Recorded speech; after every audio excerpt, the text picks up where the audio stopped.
Instead of smoking weed, have you considered weeping profusely all of the time? It's just as fun. Hey y'all, it's Chimdi. I am back in my coaching capacity to talk to y'all about creative fear. I recently had a video go semi-viral on my coaching Instagram. I think viral for me. Most of my videos get anywhere between a couple hundred to maybe like 1,000 views, Instagram views on my coaching reels. And this one, I think it's at like 20,000 or something. And it was the kind of thing where I would open up my Instagram and it would be like those spams you used to get where it was like 100 likes and all these comments and all the follows, and I'd be like, and it freaks me out, right? If my goal is to grow my business, grow my channel, grow my influence, etc., etc., if I see success and it scares me, the wise, intelligent response that's helping me survive is gonna be like, let's not do that anymore. Because that is scary. And I was like, all right, if I wanna have success in my life, I need to presence this fear and really figure out what's going on here. So I wanna talk about that in this video because I know this kind of fear is very, very common for creators, especially if you're early in your journey or if this is something that's been on your heart for a while and you haven't took action. And these are the kind of people that I work with as my clients in my creative coaching business. Let's talk about how it showed up for me, because we can only ever talk from our own experience, and if it resonates, it's because it's true for you too. What I found came up for me is when I tuned into the feelings that came up as a result of just looking at these numbers of likes and comments. All the comments, no one said anything wild. I've had videos be successful and people are literally saying racial slurs in my comments. It wasn't even like that. People were generally just nice and whatever. But when I tapped into the feeling, and I want to talk a bit too about process work because that's been a really important part of my journey. But when I tapped into the feeling, what came up for me was this imagery of like me being like very young and very small, very like unprotected, very vulnerable, and then being in a crowd of people and they're like 100 like tall, like faceless strangers. Like that's what it felt like to me. So it wasn't 100 randomly nice people on the internet just like scrolling through Instagram. It was this mass of like faceless, scary people. And the feeling was of, I am alone, I'm unprotected, I'm not safe, I'm vulnerable, I'm paralyzed with fear. If you have that feeling whenever you have success or whenever a post gets more than a handful of views, of course you're not gonna wanna keep doing the work and like leveraging the insights so that you can keep having that kind of success. And I wanna mention process work because this is something I have learned as a result of the Timeless Wisdom Training, my 2-year program focused on healing personal, ancestral, collective trauma, led by the Thomas Hubel. He's got a new podcast coming up, by the way. It's called Point of Relation. I haven't listened to it, but I obviously highly recommend it. So as a result of this program I'm in, we actually are like halfway through now. He does a lot of process work with individuals who have questions and have fears and all these intense energies they want to release. We support each other in doing triads where we just basically just speak, and we practice speaking from our feelings instead of talking, chattering from our head about our feelings. And when we feel that we're really overwhelmed, we can reach out to one of the assistants and then they'll essentially do like a Thomas version of the process with us, and it allows us to co-regulate with another person. So it's beautiful and it's great during retreats, but often we find ourselves alone. So we need to be able to have tools and resources and build our own capacity to self-regulate so that when these things come up, they don't overwhelm us. And so that's what I have been growing my skill in doing, and it's been incredible. And I think it looks different for everybody.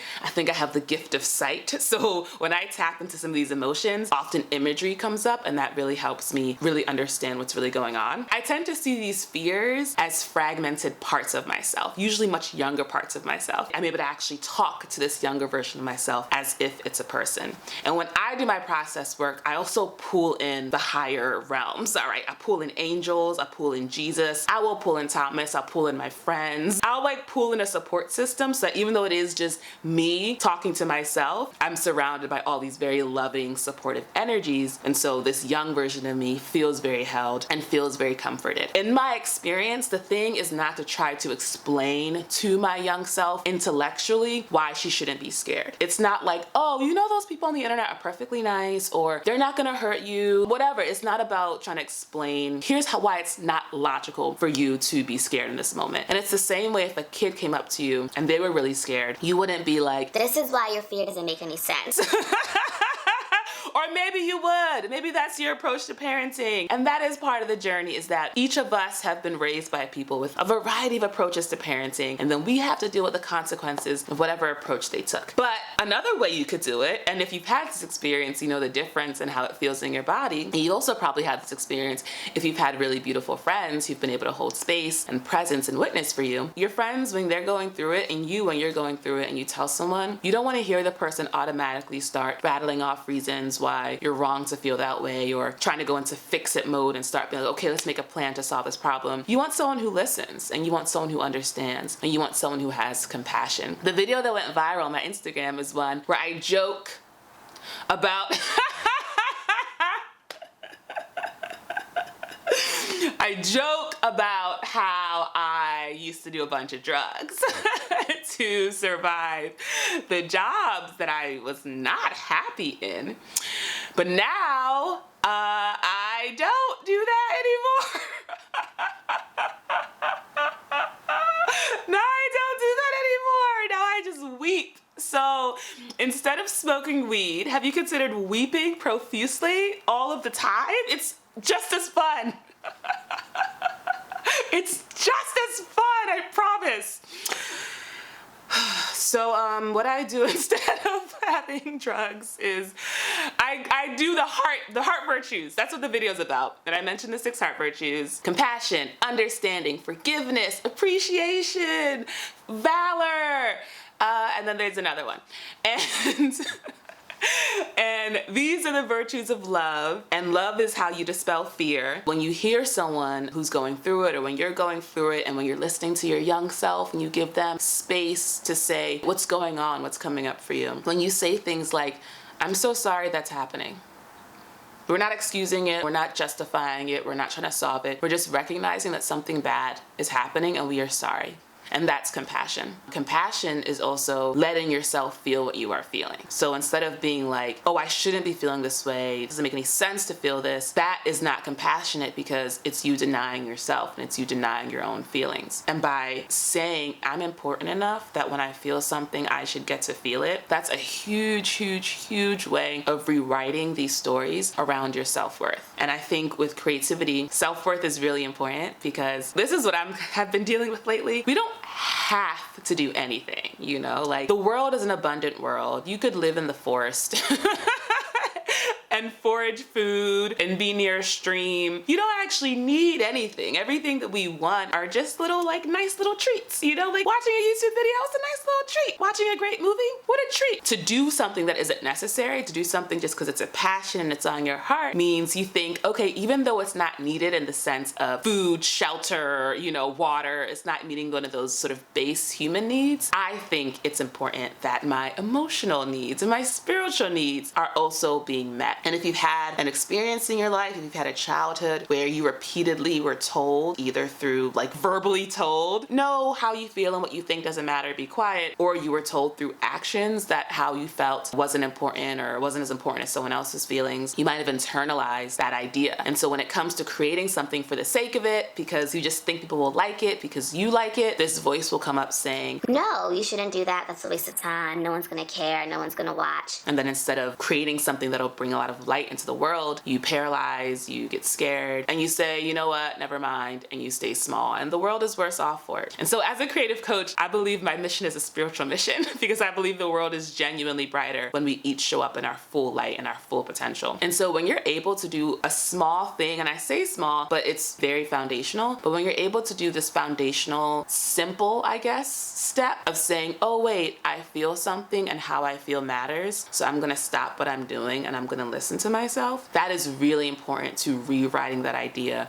that who you are and how you feel doesn't matter. And the more you're able to do that and presence those feelings, not only will you get the energy back that's stuck in holding and like trapping those feelings that you don't want to feel, you'll also have the confidence to actually take that energy and apply it to whatever it is on your heart, and it will bless the world. And I talk a lot about these foundational things because often when I work with my creative clients, there's an element of specific strategies and tactics, and here's things you can do on your social media, and like here's some ideas to consider as you're planning this event. It's tailored to each person's individual creative projects, but fundamentally and underneath all of that is this idea of like, and do you think that you are of value? And do you think people care? And me being there and witnessing and holding space for them allows there to be someone else in their life who says, I see you and I know you matter and I believe in you. And your vision is not crazy. It's not out of this world. I made a post on Instagram that also really resonated with people. And it was about how sometimes your family doesn't see the vision. And that's because God didn't give the vision to them. God gave it to you. And I think it really resonated with people because we know what it's like to be in communities that aren't supportive. And we know how hard it can be to go at it alone and try to make something happen anyway. If that's the approach you're taking, the first step is to do your inner resourcing and to do these practices. And then I believe that our outer world mirrors our inner world. And so as you have more resourcing inside of yourself, you'll see in your external world the resourcing matching. And I found that signing up for the Timeless Wisdom training was a huge step in the direction of pouring into myself. And then as I've received their support, I've seen my life develop and blossom in all these beautiful ways. So not only am I getting all these coaching clients and they're coming like every week, I'm getting a new client, and I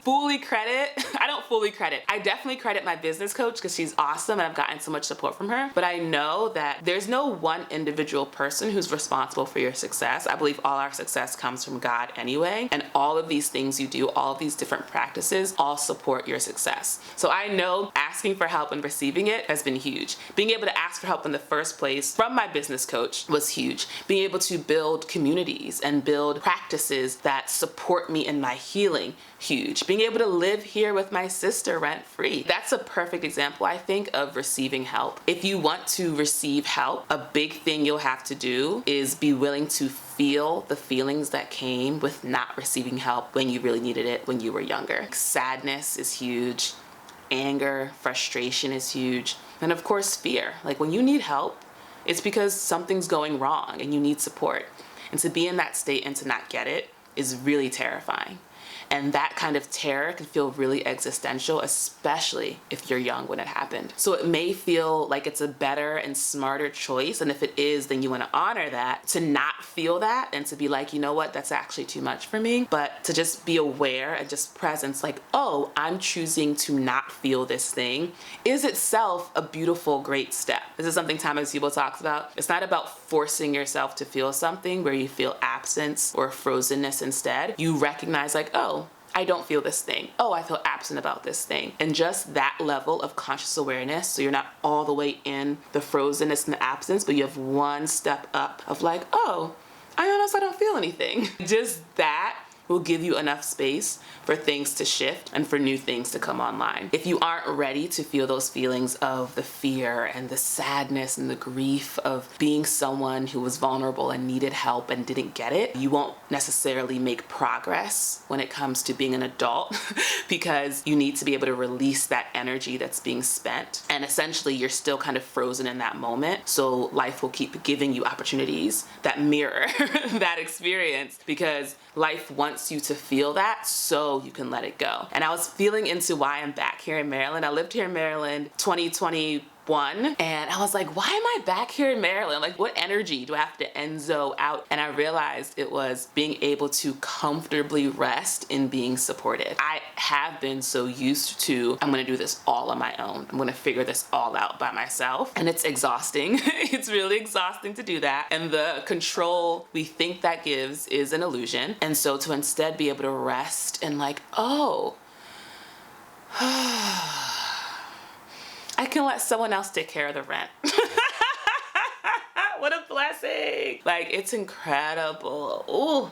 It's incredible, and it's giving me so much more capacity to do things like grow my YouTube and to do things like grow my business and to pour into my clients and to pour into myself and to wake up when I wanna. Like, it's just nice and it's better, and I'm so grateful. I feel like it might seem like counterintuitive that you get more success when you give up control, but that's been my experience, is that the more you let go and allow the blessings to come to you and allow yourself to receive them and allow yourself to feel these uncomfortable feelings. Hopefully this will help if you are still up here about feeling your feelings. That experience of being overwhelmed with emotion and you're just like sobbing so hard and it feels like it's never gonna stop. Chances are if it feels that overwhelming, it's from a very young place. But if you ever look and see when someone's in that kind of deep emotion, it literally only lasts for like a minute and a half. And so if you find yourself in this emotion, chances are that energy will be able to release itself in less than 2 minutes, and then you'll be back to normal. You'll be back to like a higher, more beautiful version of your energy, and you'll have more juice to make a YouTube video on a Sunday so that you can edit it on Monday and have it live by Tuesday, which is my current journey. I love you, sexy, sexy subscribers. Patreon people, y'all remain the best. We're going live soon. We're gonna go live soon, and then we're gonna have a separate conversation, you and me Patreon people. If you want some support with your creativity, if you want to start showing up consistently and authentically and get all the dope creative opportunities, audience growth, and clients that come with that, click on the link below and we can do a discovery call. My discovery calls are free again, but I will cancel the call if you're not a good fit. So and that's something, honestly, that's something I've like also been sitting with, is like I have such a resistance to doing anything for free, because I used to be paid and I used to call them coaching consults because I would coach people on them. Like I would give people value on them. But the thing that I'm learning is that discovery calls are for explaining your offers. They are not for coaching. So that's the energy I'm taking into my discovery calls, and we're gonna see, we're gonna practice that. And you really do need to be okay with like learning as you go and practicing stuff and not being perfect. And that's tied to a bunch of other trauma that we're not gonna talk about in this video. I love you, bye!